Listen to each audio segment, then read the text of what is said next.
अस्सलाम वालेकुम। उम्मीद करती हूँ आप सब ठीक होंगे, अपनी अपनी ज़िंदगी में खैर आफियत से होंगे। Well, my name is Heera Ahmed Bhatt and you are listening me from the platform of learners academy by B approach.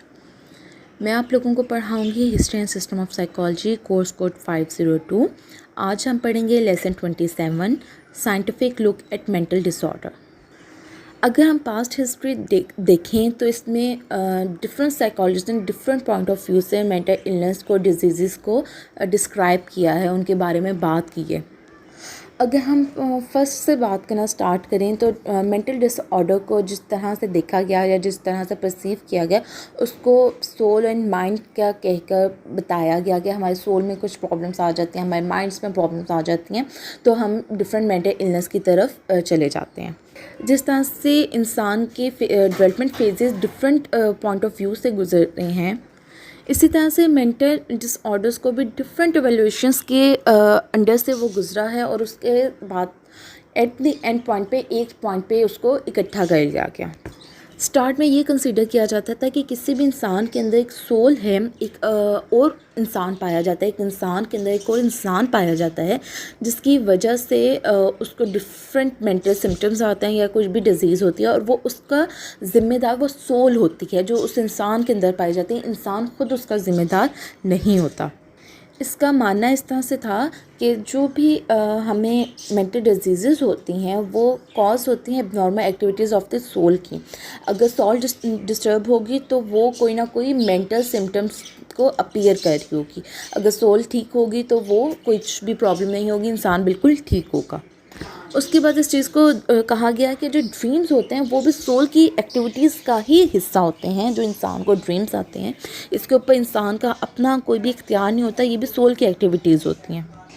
उनका मानना ये था कि जब इंसान सो जाता है तो उसकी बॉडी में से सोल चली जाती है और वो फिर अपनी जहाँ पे भी उसको जो भी परफॉर्मेंस करनी होती है वो उसके अकॉर्डिंगली परफॉर्म करती है। और जो इंसान को फिर ड्रीम्स नज़र आ रहे होते हैं वो इसीलिए नज़र आ रहे होते हैं कि उनकी सोल किसी और जगह पे चल के वो सारी एक्टिविटीज़ कर रही होती है।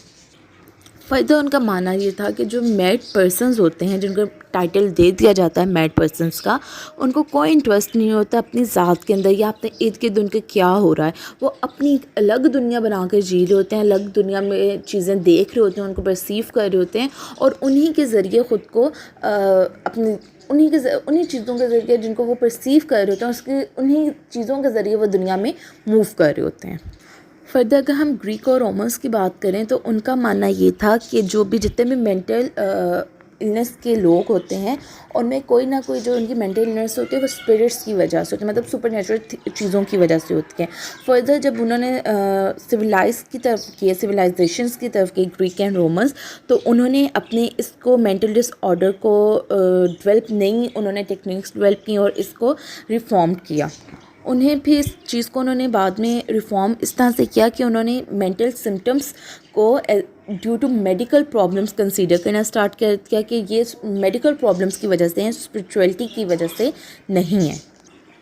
कुछ लोगों का मानना ये था कि जो मेंटल इल पीपल होते हैं वो नॉर्मल पीपल से कई हद तक सुपीरियर होते हैं, वो उनसे कई हद तक अबतर होते हैं। उनका मानना ये था कि ये फ्यूचर्स को बताने के लिए बहुत ज़्यादा कारआमद होते हैं और बहुत से इम्पॉर्टेंट डिसीजंस मेंटल पीपल से करवाए जाते थे और उसको बहुत अच्छा कंसीडर किया जाता था। उसके बाद मेंटल इलनेस को मैड लोगों को विच और विज़र्ड्स के बारे में कहा गया कि उसके रिकॉर्ड कर दिया गया कि इनके ऊपर सुपरनेचुरल चीज़ों का दोबारा से उनका होल्ड होता है, इस वजह से ये सारी हरकतें करते हैं।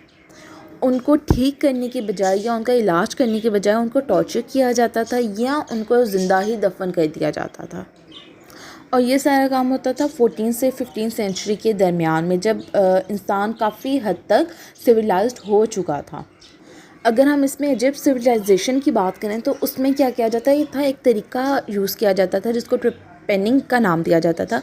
उसमें क्या किया जाता था कि जो स्कल होता था उसमें होल किया जाता था कि जो मेंटल पर्सन है इसके अंदर कोई ना कोई ईवल है या कोई ना कोई स्पिरिट है जो ये सारा काम कर रही है, तो हम इसके अंदर का इसके स्कल में होल कर देंगे तो वो होल में से वो निकल जाएगी। जो भी स्पिरिट होगी या जो भी कोई ईवल या बैड उसके अंदर चीज़ पाई जाती है वो उस होल के ज़रिए से निकल जाएगी।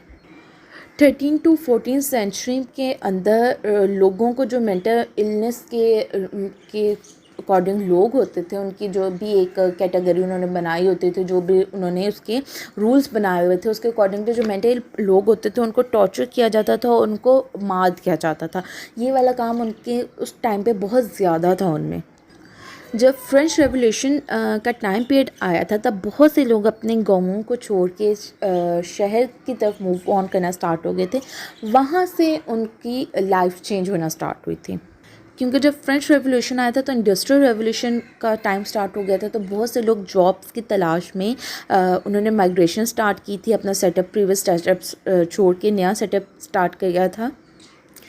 خیر جب بہت سارے لوگوں نے مائگریشن سٹارٹ کر دی اپنے گاؤں سے کنٹری کی سائڈ پہ، سٹیز کی سائڈ پہ، تو وہاں پہ رش سٹارٹ ہو گیا. اتنا وہاں پہ انڈسٹریل بزنس تھا نہیں جتنے لوگوں نے وہاں پہ آ کے اپنی زندگی گزارنا شروع کر دی تھی، اپنا گھر بسانا شروع کر دیا تھا. اس صورت میں کیا ہوا کہ بہت سے لوگوں نے کرائمس کرنا سٹارٹ کر دیں، ان امپلائمنٹ بہت زیادہ شروع ہو گئی تھی وہاں پہ. پھر لوگوں نے بھیک مانگنا بہت زیادہ شروع کر دی. ان ساری چیزوں کو دوبارہ سے مینٹل النس کے طور پہ لیبلائز کرنا سٹارٹ کر دیا تھا. یہ ایک بہت زیادہ پرابلم کنسیڈر کی جاتی تھی انڈسٹریل ریولیوشن میں اور فرینچ ریولیوشنس میں.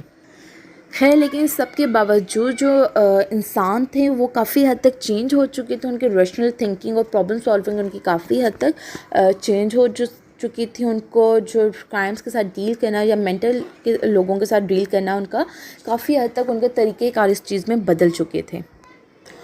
فردر ان کا ماننا یہ تھا کہ ایسے لوگوں کو تلاش کر کے جو ان کے کرائم سیپریٹ ہیں یا جو مینٹل لوگ ہیں ان کو الگ کیٹیگریز میں بنا دی جائیں، ان کو الگ کیٹیگریز میں فال کرنا چاہیے اور اس کے بعد ان کے لیے کوئی نہ کوئی ان سوشل پرابلمس کا حل ڈھونڈنا چاہیے. ان کے لیے فردر ان لوگوں نے کیا کیا کہ کچھ نہ کچھ ایسے انسٹیٹیوشنس بنا دیے تھے جہاں پہ ان لوگوں کو رکھا جاتا تھا.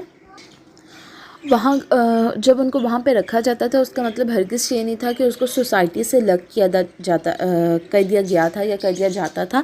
اس میں یہ تھا کہ آپ لوگوں کی ہیلپ کر رہے ہیں، ان کو ریکور کرنے میں، ان کو بیک ٹو لائف لے کے آنے میں ان کی ہیلپ کر رہے ہوتے تھے.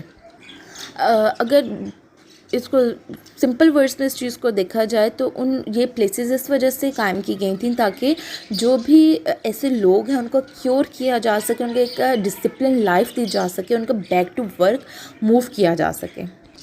لیکن اب اس میں پرابلم کیا تھی، جو کرمنلز تھے اور جو مینٹل ال تھے، ان دونوں میں زمین آسمان کا فرق ہے. لیکن ان دونوں کو ایک ہی کیٹیگری میں رکھا جاتا تھا، ان کو ایک ہی جگہ پہ رکھا جاتا تھا اور ان دونوں سے امید کی جاتی تھی کہ یہ ایک ہی طرح کے کام کریں اور ایک ہی طرح کا ان پہ ٹریٹمنٹ یوز ہوتا تھا اور یہ لوگ چاہتے تھے کہ ان کو ایک ہی طرح کا دونوں پرسنس میں سے رزلٹ ملے.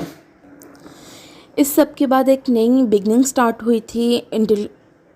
جو وہ بگننگ تھی وہ تھی اسکیپ گاٹنگ کی بگننگ تھی، جس میں آپ کو بنا جانچے بنا کچھ کہے ایک بس ٹائٹل دے دیا جاتا تھا. اس ٹائٹل کے اکارڈنگلی آپ کو ساری زندگی اس میں گزارنی پڑتی تھی.